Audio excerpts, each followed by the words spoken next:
Okay, so back with the second day of the tournament.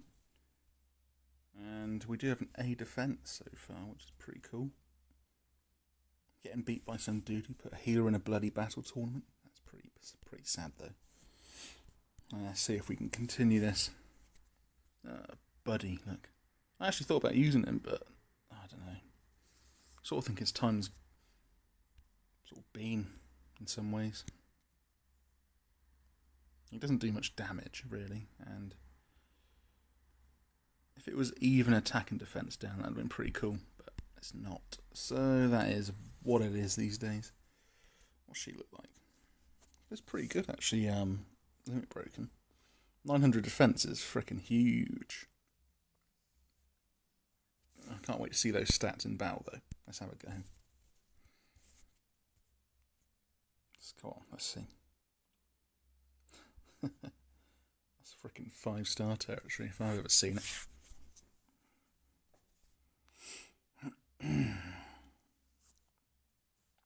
Okay.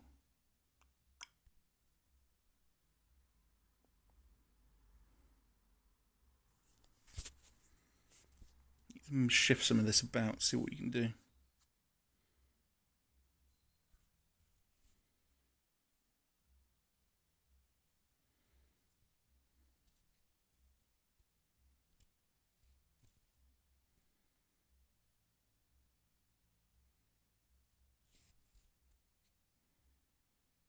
Well, that'll work.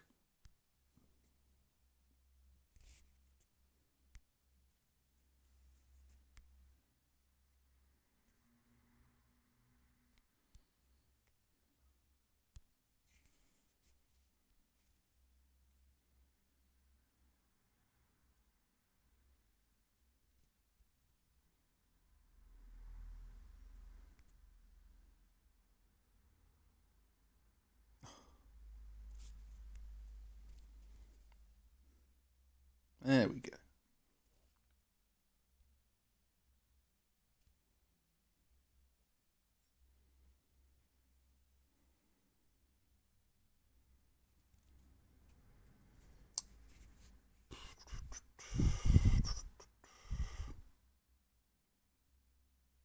Let's see. How much poison damage is that? 99 per turn. That's not too bad actually for a 4-star, is it?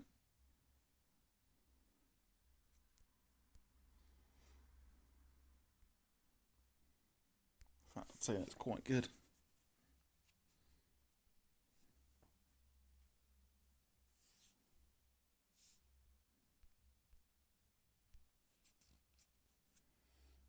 Cash wreck. Cash wreck and 2 other healers. I was thinking about limit breaking that Carol actually. Yeah, those stats are pretty good. Yeah, might do it at some point. Right then.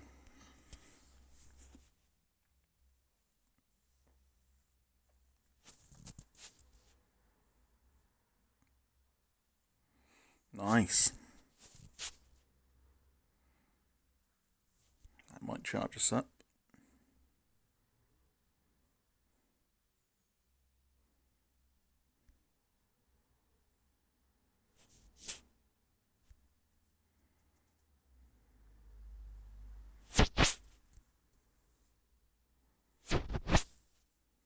Yeah, so Mythic Titans been going on. Managed to get in the top 1% for attack and total damage so far. So, I mean, really that's all I care about. I enjoy the Mythic Titan to some extent. I'd enjoy it more if I had a deeper roster of the relevant element, but hey, you got to do what you got to do with what you got.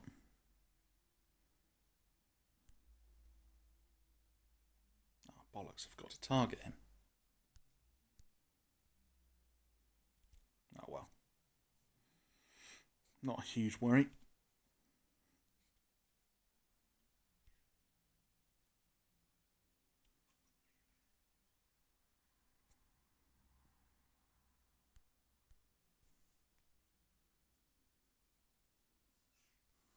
don't really see the point of that poison damage.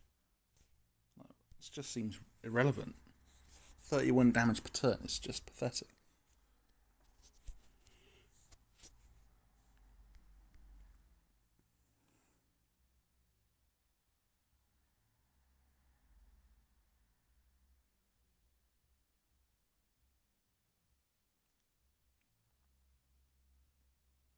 I'll probably keep this team for this as well, actually. It's been going well so far with it, so I don't see why not.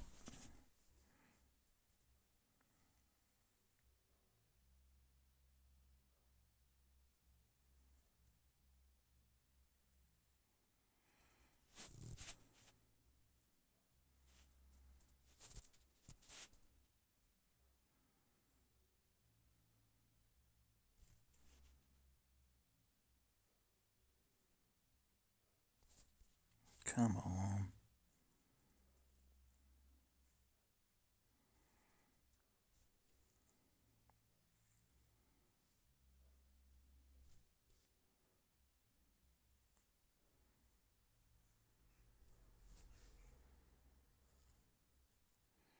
See if I can pierce with Triton.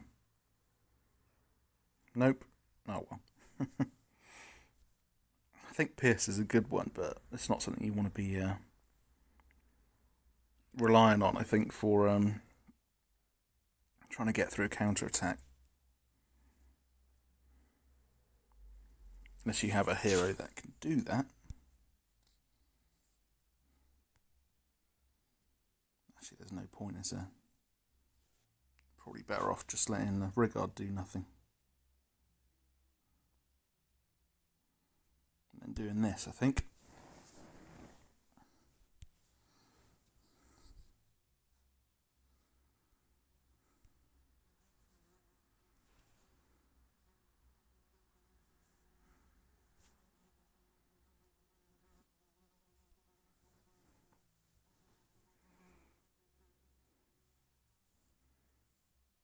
That's a bit rubbish.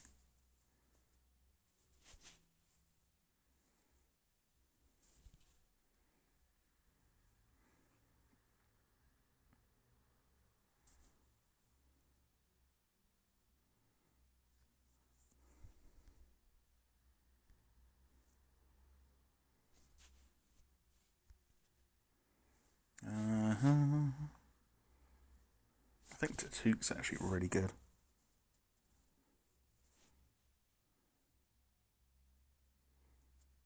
Probably one of the better 4-stars, perhaps, from Season 4. I just wish they'd bring some more out. I mean, I still want Griffin and Xylilay. I think both of those would be very useful. But the 3-stars are pretty uninspiring, apart from Poppy and Gramps. I think is quite interesting. I've got to be missing someone else. Yeah, but I don't know, I just haven't been that impressed with the Season 4 heroes that are 4-star and down. I don't know. So overall, I think some of the heroes are quite, what's the word? Boring. It's not to say they aren't good, of course. I mean, some of them are really, really good, but I just find them uninspired in some ways.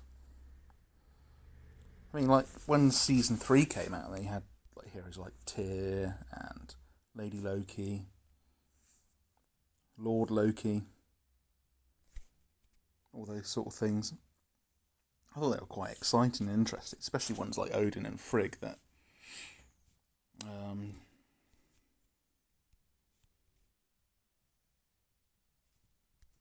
did damage based on how many shields are on the board. I thought that was pretty cool, to be honest. But I'm just not that impressed. I just find them just a bit lazy, actually. You see the heroes that came out even with Starfall Circus. They are just far more interesting, in my opinion.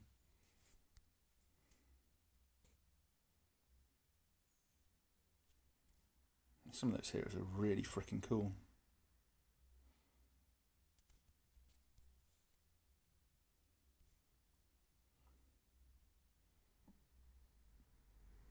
and you get some of the season 4 ones just like they got good effects, but they're just a bit boring in my opinion. Don't know, really. I think it's also partly because of the influx of heroes that there have been over the past year. I mean, you think about it, when Season 3 came out, they were like the first new heroes for quite a long time. Especially considering that there was only ever like a few event heroes released every now and then. So yeah, I mean, if you think about the heroes that we got Season 3 last year, we got ninjas as well. What else was there? Yeah, villains, who I think are actually probably better than people would think. I think the villain heroes are more offense based than defense based, and a lot of people just think heroes. A lot of people just think, oh, if they're not good on defense, they must be rubbish elsewhere as well. That's just not true. I mean, for example, I use Kagan quite a lot now. Actually, after maxing him out recently, he is really, really strong on the offense. Just does so much damage, especially paired up with Falcon.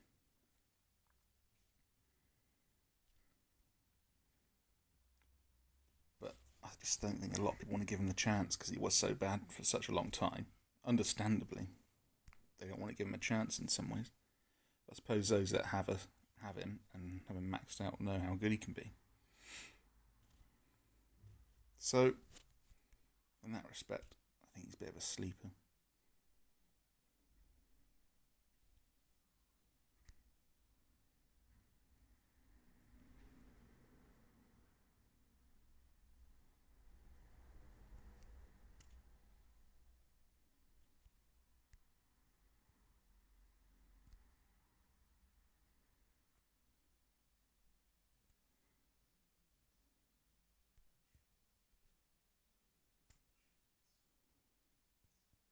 That's also why some of the season heroes of the month were looked on as quite bad, because when you think about it, before season 3 came out, all we were getting for 5 stars was what's it called? Season heroes, not season heroes, heroes of the month that were new. And then we got all this influx of really good 5 stars, and then we started looking at the heroes of the month as probably less so, less as, I don't know, not as good as they used to be. Which I think there's something to it as well. Then when I think about it, like heroes like Ruben, Bai Yang, Zulag, well, they don't have any use, of course. It's just that you think about the season 3 and the ninjas that came out. Why would you want one of those heroes over a ninja or a season 3? It just doesn't make sense. Anyway, here we are, ranked 89 at the tournament so far, which is probably the highest I've ever been, actually. So I can't. It's Gannicus, except it's not the Gannicus that leads our alliance. I have to send him that.